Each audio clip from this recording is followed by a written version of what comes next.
Hello and welcome to what will be a Pokemon Switch games review. I was going to do all these separately, but I decided that I would do them all in one video, just so that I could talk about each of the different games and whatnot, instead of doing separate videos. And it just made sense to do them all in one video. So I'm going to go through each game in release order, starting with Let's Go Pikachu. So without further ado, let's get started. Okay, so this is Let's Go Pikachu. Obviously the other game in this series was Let's Go Eevee. I'm gonna basically, the way this is gonna work out is I'm gonna talk basically about the game, what I thought of it, and then I'm gonna go through the pokedex, because the main aim of this is to talk about the pokedex rather than the actual games themselves. So Let's Go Pikachu and Eevee were both games that were in Gen 6. They were the same gen as Sun and Moon and Ultra Sun and Moon.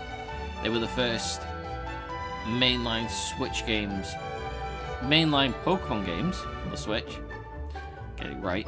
And basically, the way that this game works is that it's more focused on catching Pokemon, catching lots of the same type of Pokemon, kind of like the way that Pokemon Go works on mobile, rather than it being super focused on battles.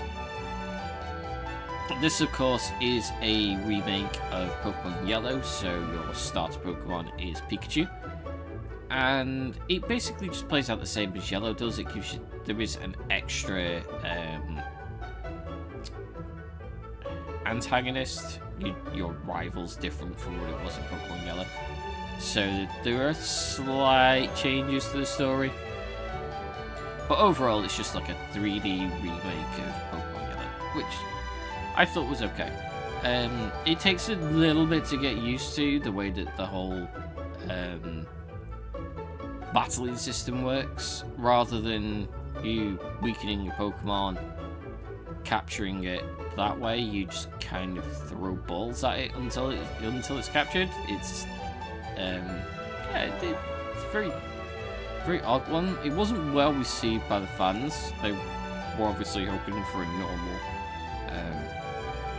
mainline game, and obviously this is a slight change on the game. It was to try to get new players in, sort of the people that were just getting a Switch, the younger players basically.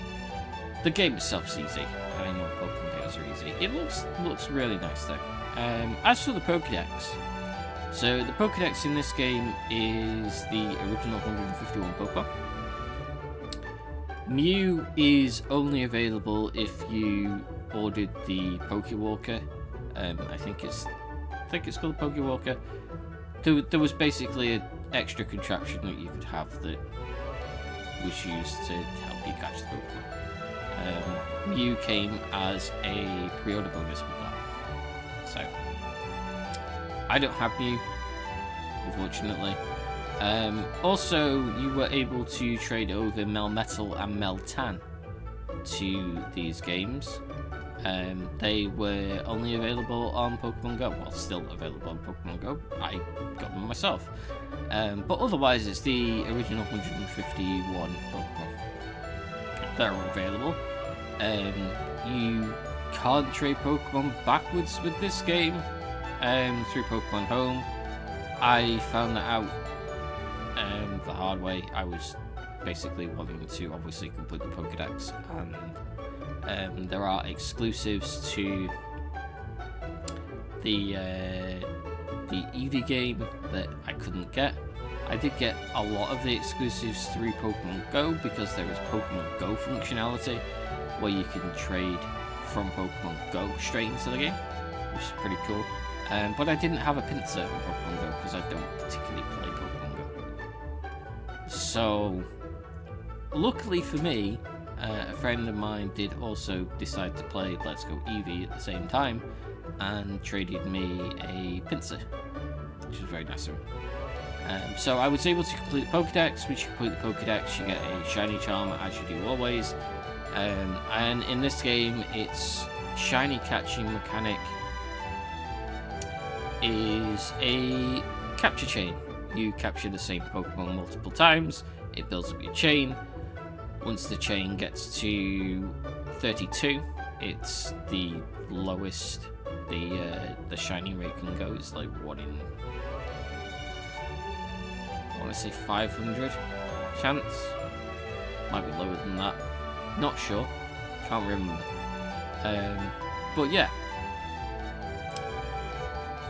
the shiny rate is pretty good in these games, and with it being the original 150 Pokemon, it's fairly easy to get those if you are working on the shiny living dex, which I am. So in all, my time with Let's Go Pikachu was pretty fun. It was nostalgic. It was obviously, you know, it's a remake of Pokemon Yellow, which was the first Pokemon game that I ever played, and because of that, I pretty much enjoyed it. After I got used to the whole you have to capture Pokemon thing to get experience, and like the candies to make the Pokemon stronger and stuff like that. So yeah, I thought it was okay. Is it the best Pokemon game I've ever played? No, but it was serviceable. It was playable. It was fun, and I'm going to shiny hunt on it to help fill out my living dex. So that's that. On to the next game, which will be Pokemon Sword. Okay, Pokemon Sword. This is the first game in Gen 8. Most of the games that I will be showing off today are Gen 8. Can't remember whether I said Let's Go Pikachu was Gen 6 or Gen 7. So if I did say it was Gen 6, I was incorrect. It's Gen 7. Anyway, Pokemon Sword and Shield as well. I've got Sword. This game is set in the new Galar region. A lot of the gyms are set in like football stadiums, so it gives the sort of like idea that it's British. There's quite a few British related references throughout the game. I mean, there's a railroad that goes straight through the whole region. The north is colder, so yeah, generally there is quite a few British related things, like the towns as well. One of them is called Chichester, which is a play on like I think it's Chichester.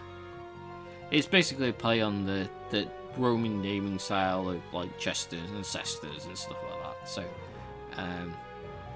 I personally enjoyed Pokemon Sword. I played Pokemon Sword on release. I replayed it again recently to fill out the Pokedex and stuff and record a Let's Play series for YouTube. I'd done the original game and I'd done the Isle of Armor. I hadn't done at the time the Crown Tundra DLC, which I've done recently. But I enjoyed playing the game. Obviously, like Pokemon fans, as they always do whenever a new gen comes out, it's the worst thing ever. Yeah. I thought it was okay. You get to see the wild area in game, which is like a precursor to like the more roaming 3D games like Scarlet and Violet and Legends Arceus. But yeah, that's basically the game in a nutshell. It was pretty much. I enjoyed the base game. It was a fun playthrough. The story's pretty British. The Sword and Shield Pokemon like save the day from the darkest night and whatnot. The Isle of Armor DLC is like a dojo style DLC that takes place on an island that's like away from the main area. It basically revolves around the Pokemon Company. You have to train the Kung Fu up to be able to take on one of the towers where it evolves into Urshifu, and then you take on the Master of the Dojo. It's really simple stuff story-wise, but again, reasonably fun. And then the Crown Tundra DLC takes place around several legendaries. You get like, you go on an expedition to find these various legendaries. One of them is Calyrex, and it's 2 horses, Glastaria and Spectraria. And then there's like the Galarian versions of the Cantonian legendary birds, so Articuno, Zapdos, and Moltres. And then there's like the Swords of Justice, there's the Regis, and then there's the Ultra Beasts as well. The Dynamax adventures in the game is pretty fun. It's a series of Gigantamax battles, or Dynamax battles, whatever you want to call them. I suppose it's really both. That has some of the best shiny odds in the series. It's like a 1 in 100 chance that a Pokemon that you catch in there will be shiny, which is pretty cool. Especially since there are legendaries and mythicals in there as well. I am still trying to get a legendary Heatran. I still don't have a shiny Heatran. I'm still trying to get a shiny from the Dynamax battles, despite the fact that the shiny rate's so low. I've still not yet got one yet. I'm also shiny hunting Registeel at the moment. I'm on 1300 resets, so not got a shiny on that just yet. So Pokedex wise, we've talked about the shiny hunting method. There's that. You've got the shiny charm again. Pardon me. The Masuda method's back, as it always is with the eggs, so it's like 1 in 500 chance with the shiny charm and whatnot. Pokedex wise is quite a lot easier in this game because of the mystery gift. Getting my features mixed up. Wonder Trade. Because of Wonder Trade, or Secret Trade as it's called in later games, you can trade off a Pokemon and you will get a random Pokemon back in a trade. It's quite often, well, I wouldn't say it's quite often. I was going to go on a different tangent there, but I'm going to carry on anyway. So, quite often you will get a shiny legendary or shiny exclusive Pokemon. These are fake Pokemon, unfortunately. They do come with pretty decent items. Some of them are pretty good, like ability patches and stuff like that, or it will come with a Master Ball, which is always useful. What I was going to say is occasionally you will get exclusive Pokemon that you do need for the Pokedex. I got quite a few that I needed. Obviously, Shield has its own exclusive Pokemon because the game's quite old. The actual trade links that were set up with codes don't work anymore, unfortunately. I did try them, none of them worked. So yeah, stuff like Drampar wasn't able to get through that method. Luckily, again, I had friends that I could trade with, so that helped. And then they added extra Pokemon for the Isle of Armor DLC and the Crown Tundra DLC. The Crown Tundra DLC doesn't include all of the legendaries in its Pokedex for whatever reason. There are quite a few that aren't counted for the completion, which is fine. But yeah, that's pretty much it for Pokemon Sword. Again, it's very British. I'm from the UK anyway, I enjoyed it. It was alright. The main game was pretty good for its time. The DLC's okay. It's DLC, but there's not really much you can add to that. So yeah, we'll go on to next game. It's Shining Pearl.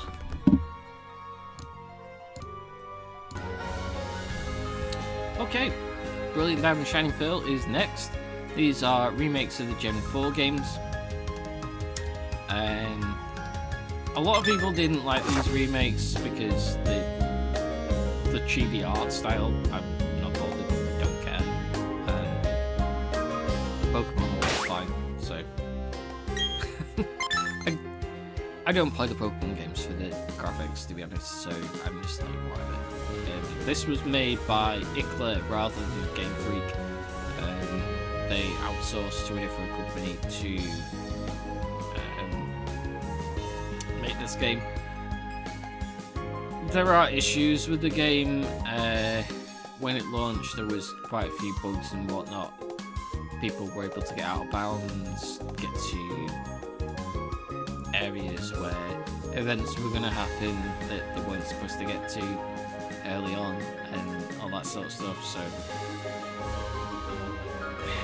there were issues with it in that sense. There's also an issue where Spinder hasn't been coded properly, so you can't trade a Spinder into the game.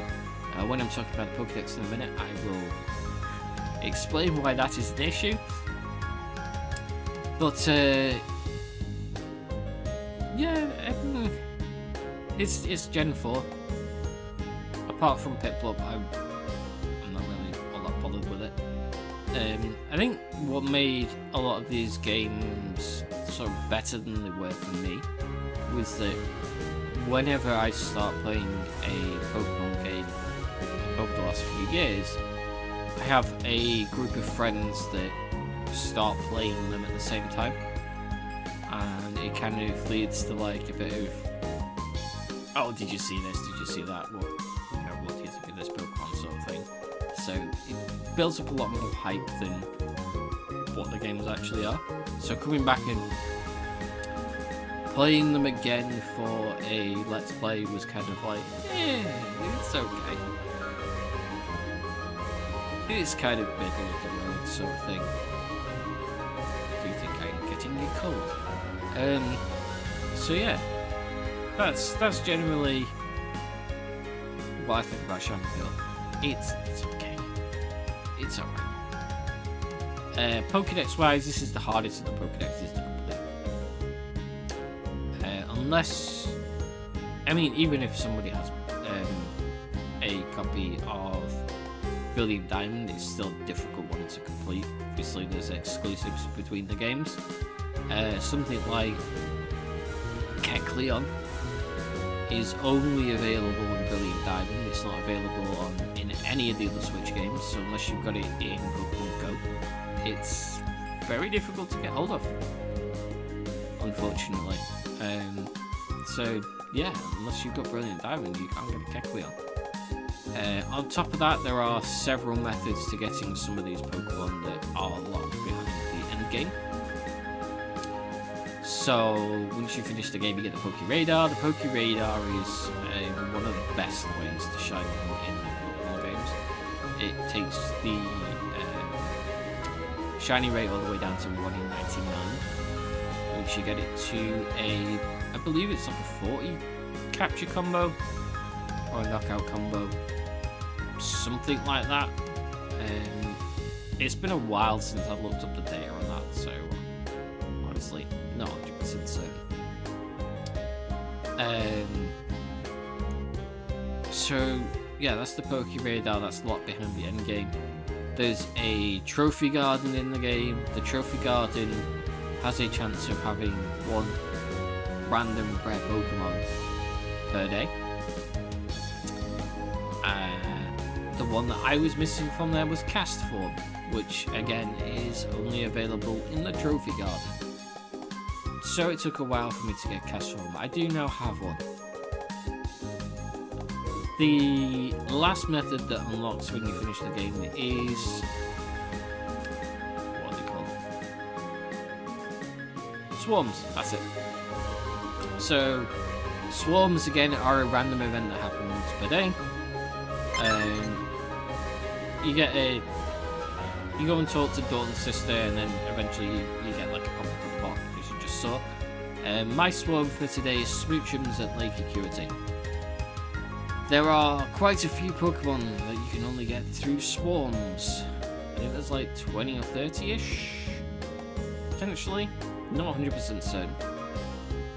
But the one that I need is Spinder. And as I said earlier, Spinder is not able to be transferred into the game by any means. And it's not able to be transferred out of the game by any means. Because the company messed up the coding for it. Which you can kind of let them off with Spinder unless you get the coding correct, which obviously the Pokemon company originally did. But Spinder has that rare, unique thing where it's like you're never gonna get the same Spinder twice. It's very, very, very unlikely. It's like 1 in a billion chance or something like that because of how the spots work. So I can see why it's kind of messed up the coding, but yeah, it's a pain. That's the only Pokemon that I'm missing for the Pokedex. Other than that, the other Pokemon are mythicals. So stuff like Celebi, Mew, no, not Mew, Celebi, Deoxys, Victini, Arceus and Shaman I can get. I can trade them from Legends Arceus, but more on the Arceus in a little bit. But yeah, Pokedex wise, I've not finished it yet. I am waiting for a Spinner.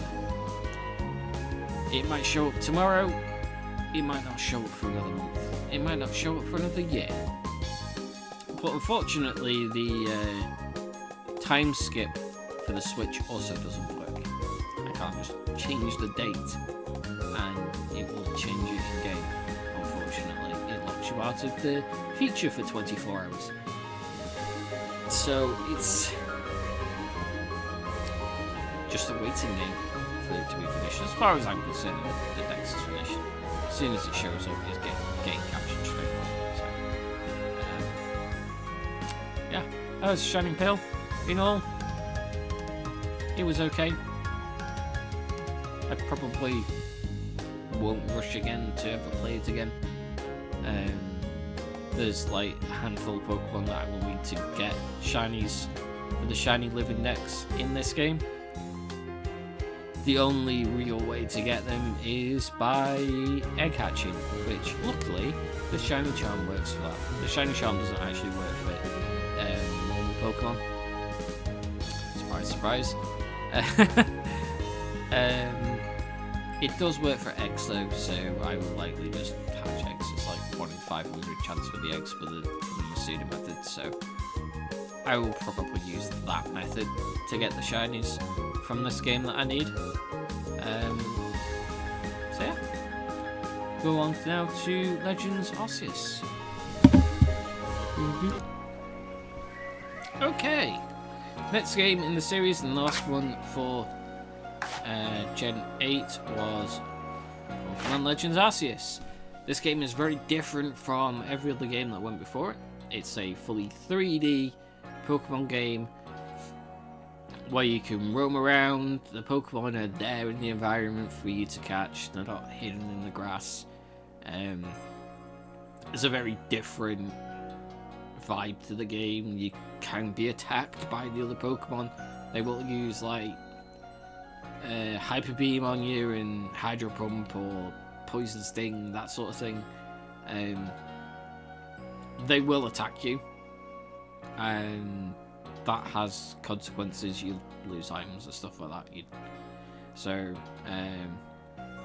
Yeah, very, very different style of Pokemon game. This one's set in the Hisui region, which becomes the Sinnoh region, which is the Gen 4 region. This is set like 200 years in the past. The main character does time travel shenanigans and gets sent into the past by Arceus, because gods do that sometimes, I suppose. This is probably my favourite Pokemon game on the Switch so far.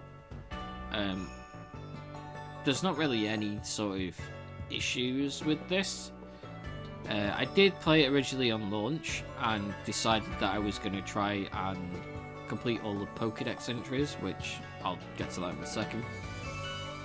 I spent like 100 odd hours on it, and then I was like, recently I was like, I never actually left that first area, the Obsidian Fieldlands, and I kind of want to do a let's play for it, so I restarted.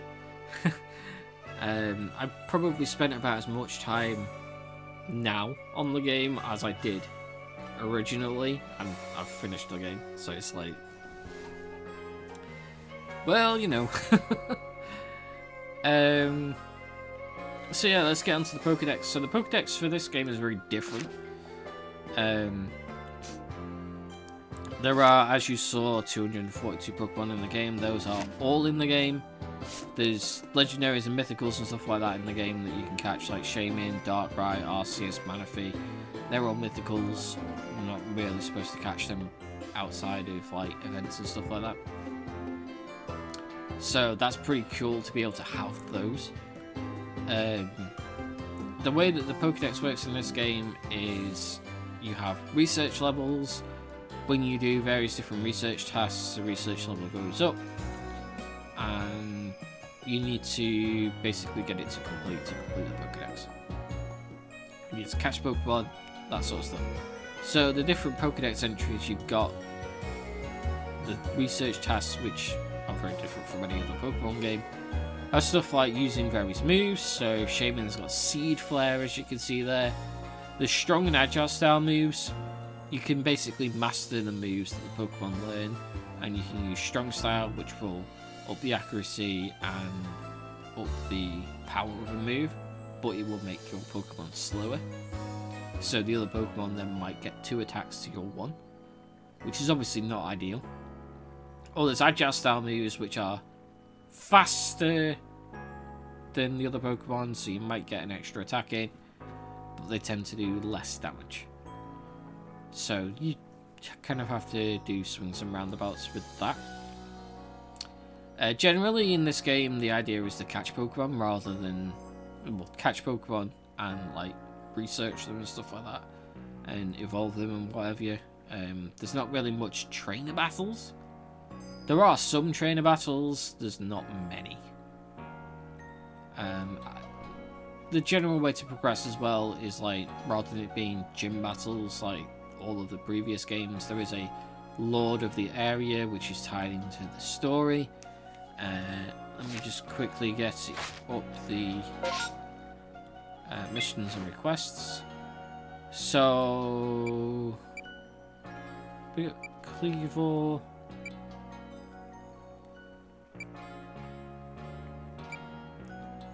Yeah, so Cleavor, Lord of the Woods, seems to have been driven into a frenzy by a strange lightning strike. You must search for a way to quell his frenzy. So basically this is story related. Cleavor's been sent into a rage. You have to go and figure out a way to calm him down, basically. There's one of these for each of the 5 areas. Cleavor, Lilligant, Arcanine, Electrode, and Avalugg. So you've got all those, and then there's like various other bits and pieces of the story. I won't go too much into it. But yeah, once you complete the entire Pokedex, catch every other Pokemon, you then get to catch an Arceus, which this is the only game kind of where you can catch an Arceus. Now, I did mention Arceus earlier with the Shining Pearl stuff. What happens is, if I trade this Arceus to Shining Pearl, it unlocks an event where I can go and catch Arceus in Shining Pearl. Or could. I don't know whether the event is started or not. I assume it is. I know the Shaman one isn't. I'm not sure about Arceus. That Arceus that is in Shining Pearl isn't shiny locked. All of the legendaries and mythicals in this game are shiny locked. The one in Shining Pearl is not shiny locked. So you can hunt, you can shiny hunt for a shiny Arceus in Shining Pearl. If it's still available, I'm not sure. I'm going to check at some point. Obviously, I'm working on the shiny living dex, so I'm going to have to try to throw shiny Arceus at some point. So, wish me luck. It's like 1 in 4,000 chance. Other than that, as I said, like, you do the various research tasks and stuff. What I was trying to do with the Obsidian Fieldlands was I was going to perfect all of these that I could before going on to the next area. So I originally had most of these done in my original save.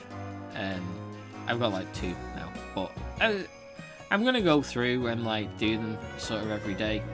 And then do a little bit of shiny hunting on the game as well, just for the hell of it.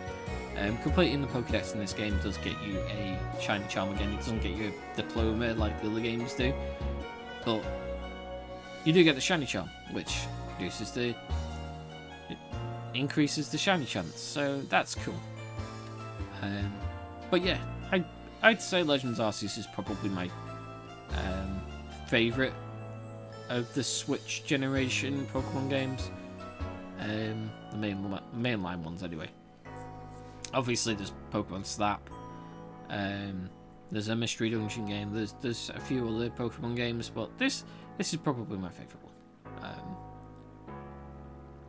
So yeah, let's go on to the final entry in the Switch mainline games, Pokemon Violet and Scarlet. And here we are, the last of the Pokemon mainline games that I'm going to talk about in this video. Pokemon Scarlet and Violet. I have Scarlet. I enjoyed playing this. I know a lot of people give it a lot of flack because of the technical issues that it had. Other than a few frame rate issues, I generally didn't have much of a problem with it. I saw quite a few of the issues that it had. Oh no, wait, no. I have occasionally dropped through the floor. That has happened. I have seen quite a lot of the issues that it had, like with the invisible Koraidon and Miraidon and stretchy Pokemon, stuff like that. But generally, I didn't have much of an issue with this. I got the game on launch. I played through it with friends. We all enjoyed it. We all played through the DLC at the same time. We all enjoyed it. It was great fun. Yeah, as far as Gen 9 goes, pretty solid. The DLCs are all pretty good. Obviously, with it being a fully 3D sort of Pokemon game where all the Pokemon are in the environment, it was always going to have a few issues. They tried to get sort of base idea with Arceus in, but Arceus has kind of got zones, whereas this is like, it's fully open world. There's not really anywhere where you can go where you go into a different zone other than like a couple of buildings. So yeah, generally it's pretty hefty technically wise, and then the story's pretty decent as well. It's probably one of the best stories we've had in a Pokemon game for a while. With the 3 friends and the different things you can do. The Team Star, I think they're called, if I remember correctly. The Team Star, you got the gym battles, and then you've got the Titan Pokemon as well. So you've got the 3 different groups of things you can do, which all lead to like facing off against that student at the end, and then it all sort of climaxes with a big tournament at the end, which is pretty cool. And there's Area Zero for like the post game. So yeah, the story's pretty decent. It's pretty decent, and as I said, I enjoyed playing it. This would have been first on my list if I hadn't played through Arceus recently. I think Arceus is probably getting a bit of recency bias, to be honest. But I suppose this would have got it if I had played this recently as well, so yeah, let's talk about the Pokedex. So again, the Pokedex, you've got exclusive Pokemon to Sword and Shield, Violet and Scarlet. There's exclusive Pokemon to each game. No issues with that because, as I said, friends were playing at the same time, so we traded, and I didn't have to reset the game to do a Let's Play because I did it at the time.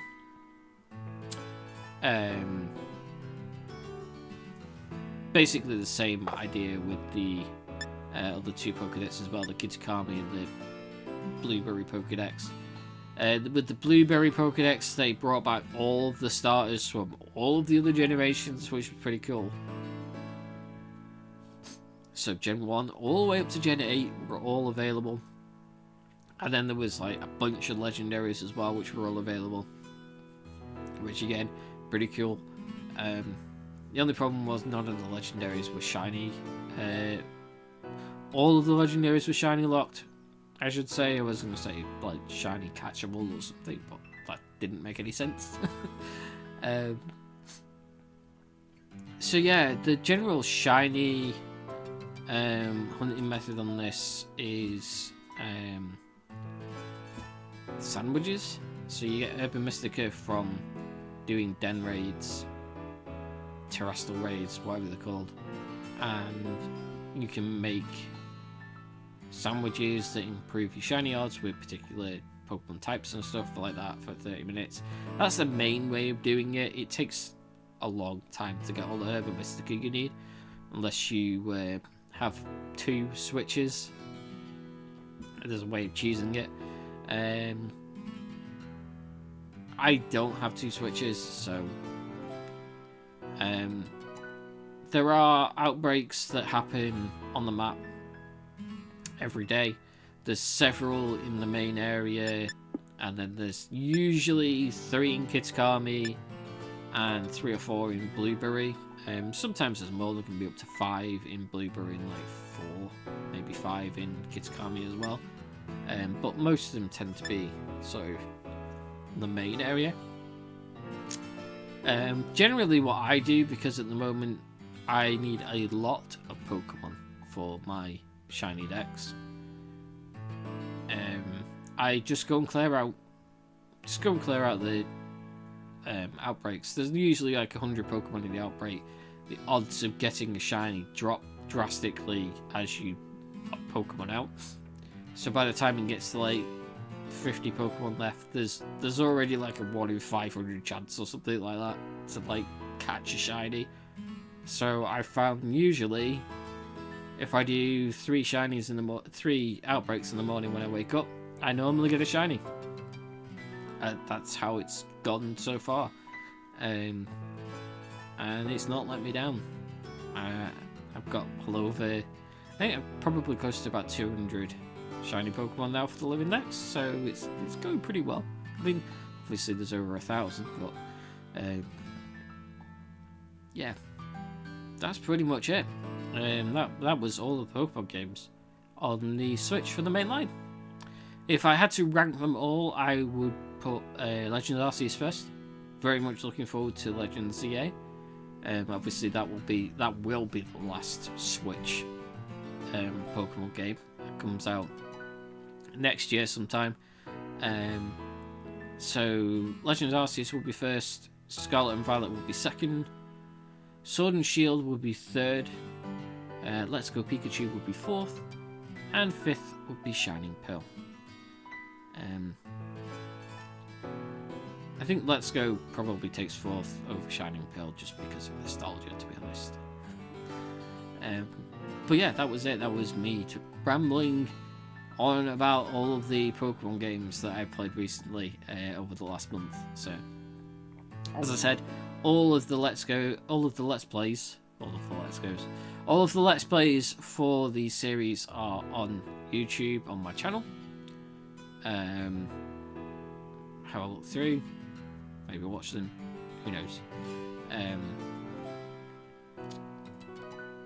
I will do a Let's Play for Legends ZA when that comes out. But in the meantime, that's probably it for the Pokemon content, other than the shorts. But shorts are shorts.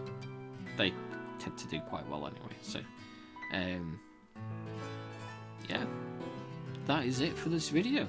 If you did enjoy the ramble, don't forget to like, comment and subscribe, and yeah, we'll hopefully see you again very soon for some more reviews.